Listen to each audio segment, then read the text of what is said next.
सरपंच परिषद मुंबई महाराष्ट्राच्या वतीने पुणे जिल्ह्यातील पहिला ग्रामसंवाद। ग्रामसंवादातून गाव विकासाच्या वाटांवर दिवसभर मंथन। आमदार बाबाजी काळे, सरपंच परिषद मुंबई महाराष्ट्राचे प्रदेशाध्यक्ष दत्ता काकडे, प्रांत अधिकारी अनिल दौंडे, गट विकास अधिकारी विशाल शिंदे आणि सभापती विजय सिंग शिंदे यांच्या प्रमुख उपस्थितीमध्ये झाली ग्रामसंवादाची पेरणी। सौरग्राम मानेची वाडी गावचे सरपंच रवींद्र माने यांच्या गाव विकासाच्या अनुभवाची गोष्ट गाव कारभाऱ्यांना भावली। सरपंच पदातून गावाची भूमिका निर्णायक वळण घेऊन गाव शाश्वत विकासापर्यंत मजल मारू शकते यावरही केले प्रखर भाष्य। खेड तालुक्यातील आजी माजी सरपंच, उपसरपंच आणि सदस्यांनी घेतली ग्राम विकासाची शपथ। विशेष निमंत्रितांची हजेरी, गाव कारभाऱ्यांचा सन्मान।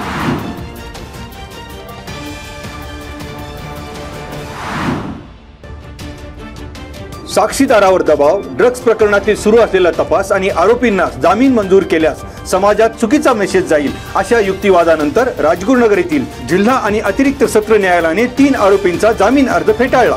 जमीन व्यवहारातून रचलेल्या पूर्वनियोजित कटामध्ये एमडी ड्रग्ज प्रकरणाची पोलिसांना खबर देणाराच निघाला सूत्रधार। आठवडाभरापूर्वी मेदनकर वाडी गावच्या हद्दीतील हॉटेल ग्रँड समोर पुणे नाशिक महामार्गावरील प्रकारात न्यायालयाचा निर्णय। संशयित आरोपी निखिल कड, राहुल टोपे, वासिम शेख यांनी तुषार कड यांच्या विरोधात संगनमताने पूर्वनियोजित कट रचल्याचेही झाले उघड।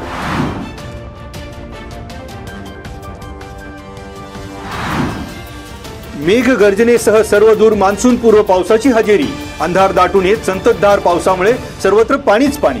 विजांचा कडकडाट आणि वादळी वाऱ्यासह हलक्या ते मध्यम स्वरूपाच्या पावसाची हजेरी। ढगाळ वातावरण आणि पावसाच्या सरींनी वातावरणात निर्माण केला गारवा।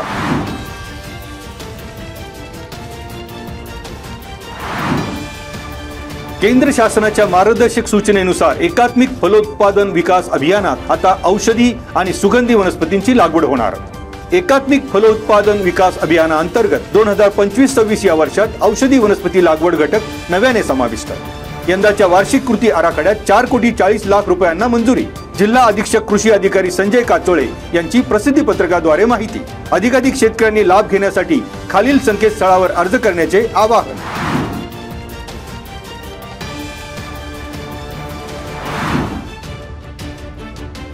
भांडण सोडवण्यासाठी गेलेल्या व्यावसायिकाला टोळक्याकडून बेदम मारहाण, पाईप आणि दगड टाकून मोटारीचे केले नुकसान। फिर्यादी योगेश घावटे, तेजस लिंबोरे, वेदांत गोखले आणि एका महिलेलाही मारहाण। शेलो येथील बंडू पडवळ, प्रणव पडवळ, पाईट येथील अजिंक्य चोरगे यांच्यासह त्यांच्या मित्रांवर म्हाळुंगे एमआयडीसी पोलिसात गुन्हा दाखल। पडवळ वस्ती येथील तुळजाभवानी हॉटेलजवळ सोमवारी दुपारी 12:30 वाजताची घटना।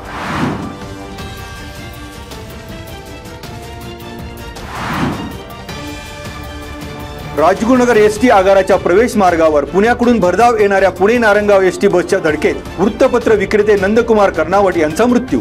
या प्रकरणी पत्रकार सिद्धेश कर्नावट यांची खेड पोलीस ठाण्यात तक्रार। त्यांच्या तक्रारीवरून एसटी बस चालक पांडुरंग नारायण गरड यांच्यावर सदोष मनुष्यवधाचा गुन्हा दाखल। सुमारे 40 वर्षापासून नंदकुमार कर्नावट चाकण येथे वृत्तपत्र एजन्सीचा व्यवसाय करीत असल्याने त्यांच्या अपघाती मृत्यूमुळे चाकण आणि राजगुरुनगर परिसरातील वाचकांनी व्यक्त केली हळहळ।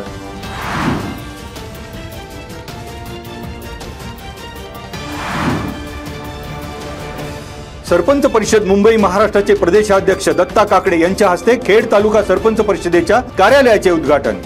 राज्य कोर कमिटी प्रमुख JD टेमगिरे, मानेवाडी गावचे सरपंच रवींद्र माने, पुणे जिल्हा समन्वयक कुंडलिक कोहिंकर, तालुका अध्यक्ष मनोहर पोखरकर, महिला अध्यक्षा प्रतीक्षा पाचारणे, उपाध्यक्षा भाग्यश्री चव्हाण, सीताराम गुजर, चंद्रकांत भालेराव, चंद्रकांत पारणे, परिषदेचे पदाधिकारी पंढरीनाथ कोहिंकर, ॲडव्होकेट सोनल टोपे, मुदिता देखणे, सुनीता येळवंडे, सुमित्रा चांबारे, पूजा बुट्टे पाटील, सोनल होले, अर्चना साबळे, रामचंद्र सोनावणे यांची उपस्थिती। पंचायत समितीच्या प्रवेशद्वाराजवळील खेड तालुका कार्यकारिणीच्या नामफलकाचेही झाले उद्घाटन।